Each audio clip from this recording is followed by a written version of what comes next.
Saludos cibernautas de Proceso Digital y Departamento 19. Nos visita en la sala de redacción de Proceso Digital el ingeniero geólogo Aníbal Godoy. Ingeniero, bienvenido a Proceso Digital. Gracias por la invitación, aquí a la orden para colaborar con lo poco que conozco sobre algunos temas que a diario es necesario pues que se expliquen por qué suceden las cosas. Fenómenos que a diario suceden y que recientemente han estado sacudiendo. Cuéntenos, ingeniero, los sismos que hemos sentido este año, pocos, pero ya a inicio 2 meses y ya se registran 3 sismos que se han reportado en el país.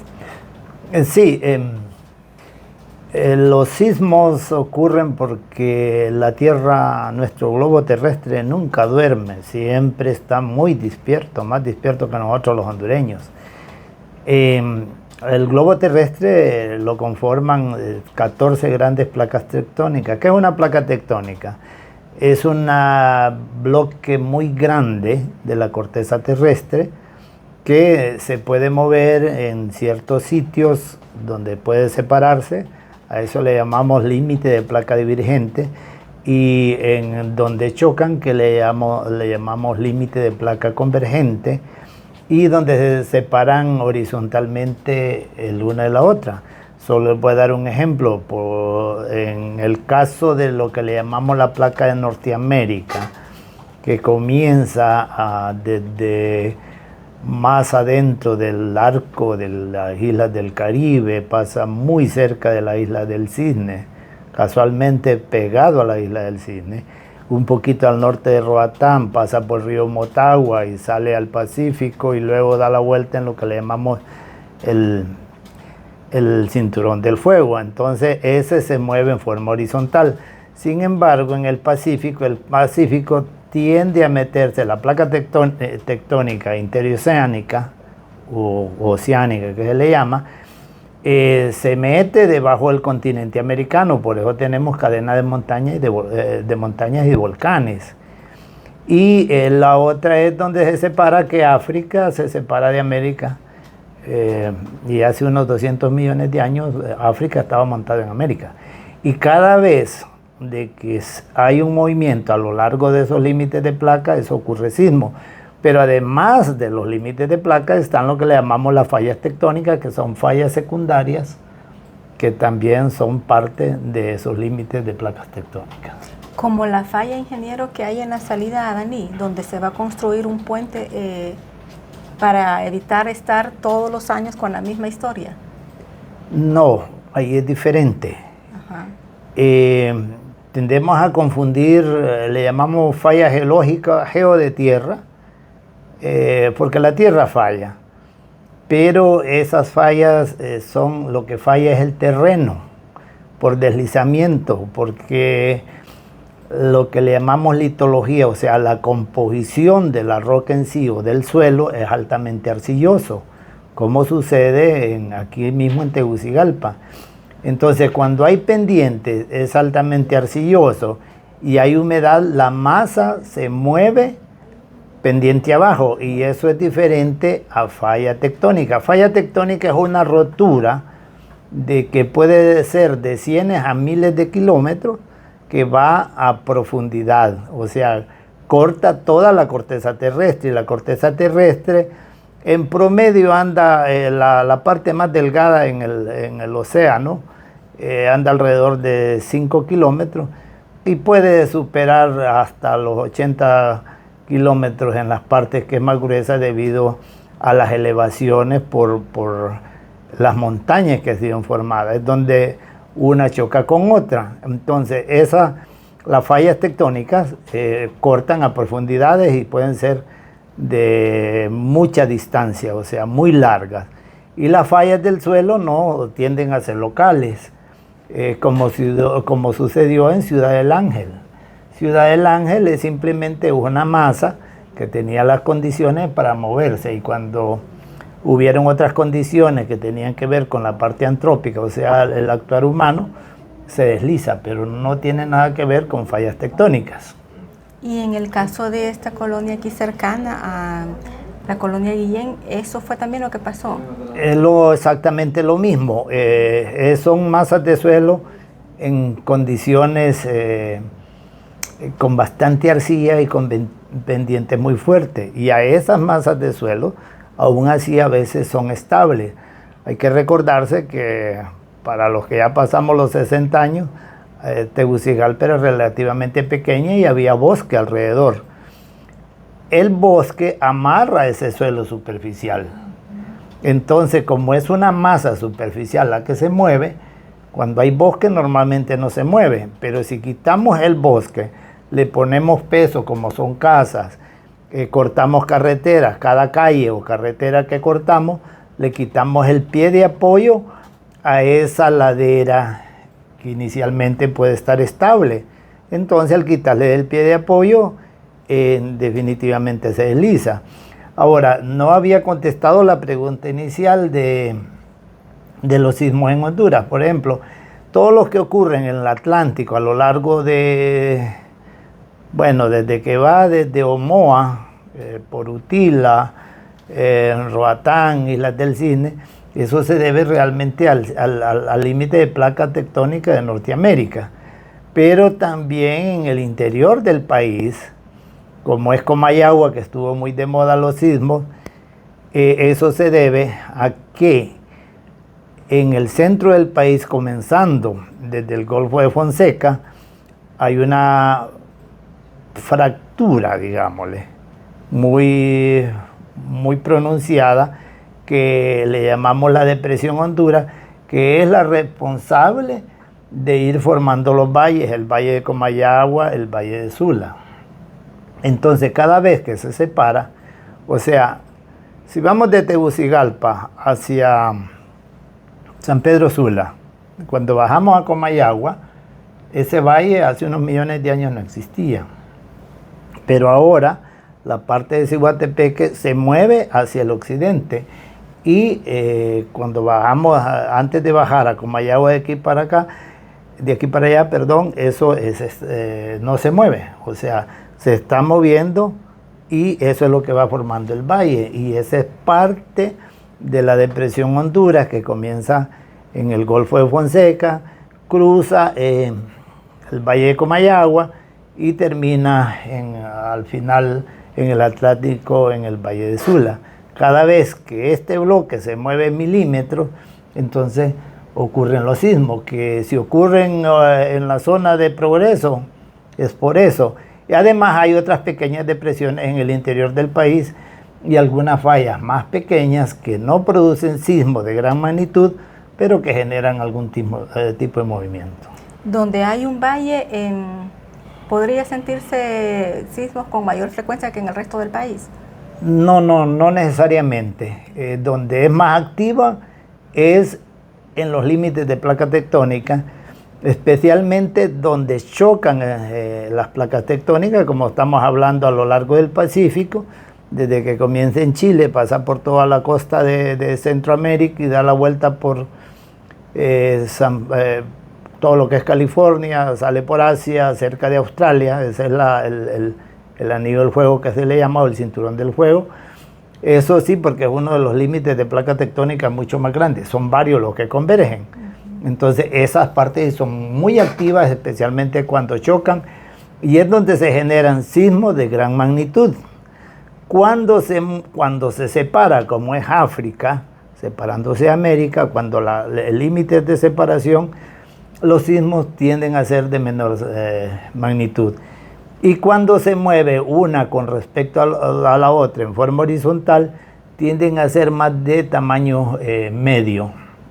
O sea, que donde se choca hay sismos que de la escala de 0 a 10 han andado cerca de 10, como 9.6 creo que fue uno de los más grandes en Chile, pero donde se separan no hay esa capacidad de producir esos sismos de gran magnitud. Normalmente en los límites divergentes, que es donde se separan, casi siempre nunca llegan a 7. Donde una se mueve con respecto a la otra, sí tienen capacidad normalmente a veces hasta de 8, pero normalmente no muy arriba de 8. Cuando menciona límites, también menciona precisamente la isla del Cisne, que es donde se planifica construir una cárcel.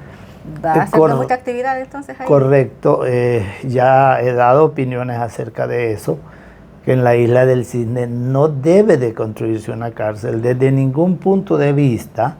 Una, por la sismicidad de ahí, que ocurre ahí, está justo en el límite de la placa tectónica de Norteamérica con la del Caribe. Es una zona altamente sísmica.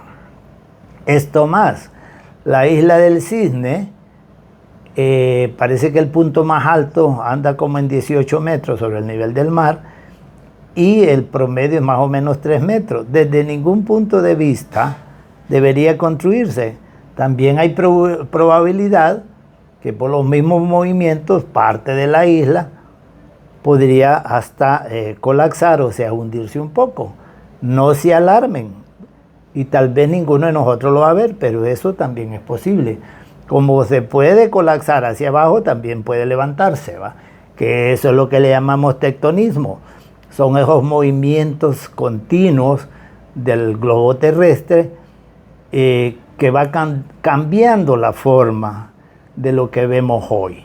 Por ejemplo, hace 200 millones de años existía lo que se llamaba, era un solo continente, el Pangea o Pangea, como le dicen otros, y en 200, más o menos 200 millones de años más, tendremos un nuevo supercontinente, lo único que se va a estar amontonado donde ahora es Asia.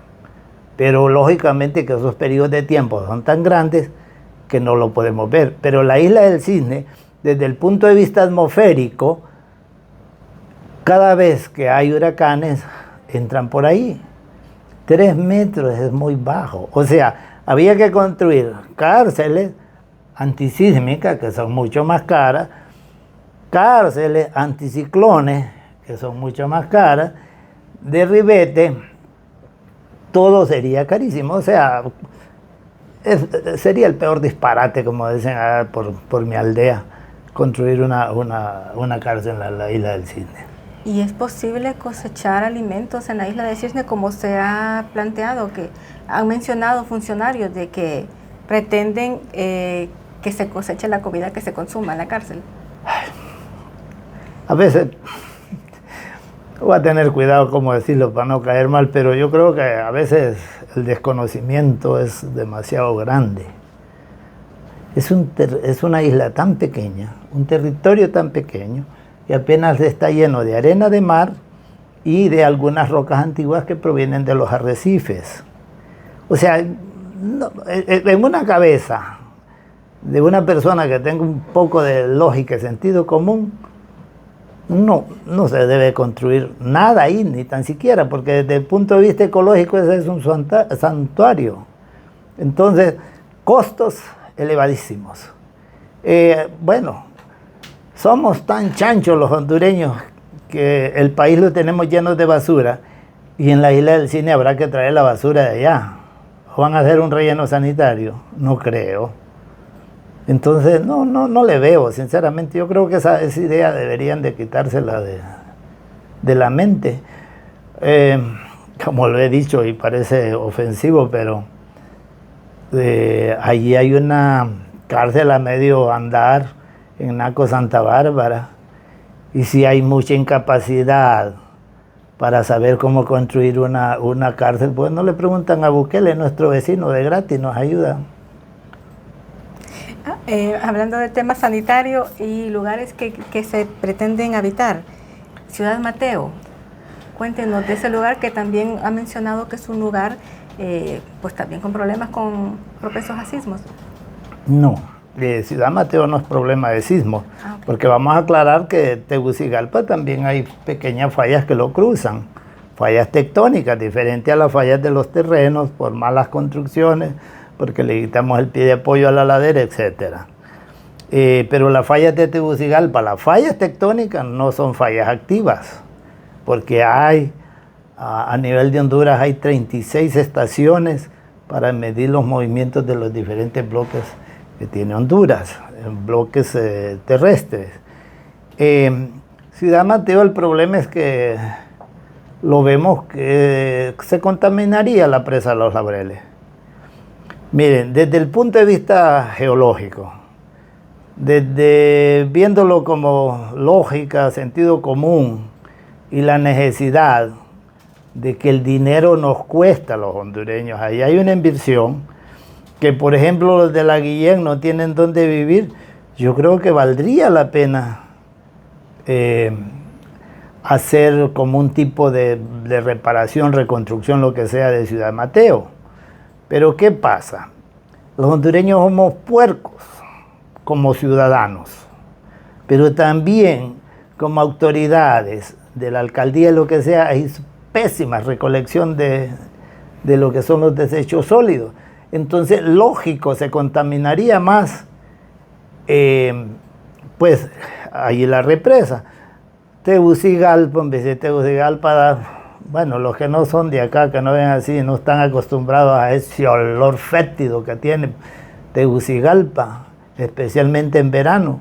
¿Por qué? Porque ni las aguas tratamos para llevar a los ríos. Basuras por doquier donde uno vaya en Honduras. Y ahí hasta los que se llaman ambientalistas, que de ambientalistas a veces no tienen nada de ambientalista, que es diferente. No, ese problema no lo vemos. Pero a veces nos ponemos a proyectos de desarrollo, a proyectos de necesidad. En sí, Ciudad Mateo, el problema es que somos puercos y si se construye ahí, se va a poner más contaminada la represa. Desde otro ángulo, yo no le veo problema. Y si fuéramos un país desarrollado, vemos, por ejemplo, bueno, tengo la suerte de conocer París, un río limpio que pasa por en medio. Washington, un río limpio que pasa por en medio. No son aquellos basurales, lógico que en Honduras sí. Ingeniero, ya para ir concluyendo, ¿cuál ha sido el sismo más fuerte que se ha sentido como en un pasado tan reciente, que no sea tan, que una generación de 60 o 70 años pudo haber vivido? Bueno, en el 2009, el 2009 fue uno muy fuerte en Chile, pero Chile ya todo lo hace, todas las construcciones antisísmicas.